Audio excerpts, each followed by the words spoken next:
The Ukrainian president has flown in to see the third British Prime Minister he's dealt with since the war began. And so far, he's still getting the message he wants to hear.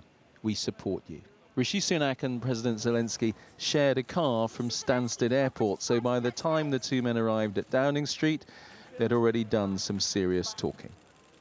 Britain has been one of the biggest supporters of Ukraine in this war, but President Zelensky is here today because he knows his country still needs more help.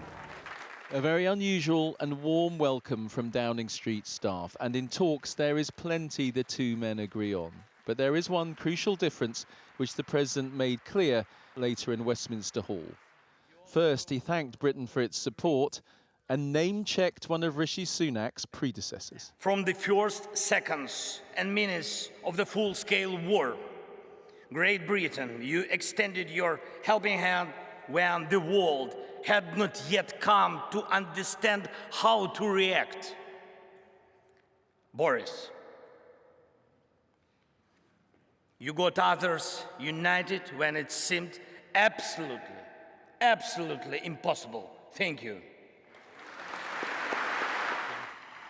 And then the hard business of the visit. Presenting a Ukrainian pilot's helmet, he urged Britain to provide modern military planes. The writing on the helmet reads, "We have freedom, give us wings to protect it." Downing Street says the Prime Minister has asked the Defence Secretary to investigate what jets might be offered, but there's certainly no promise there. After Parliament, Buckingham Palace, where the President met the King, who had these words of welcome. We've all been worried about you and thinking about your country for so long. I can't tell you. Thanks so much.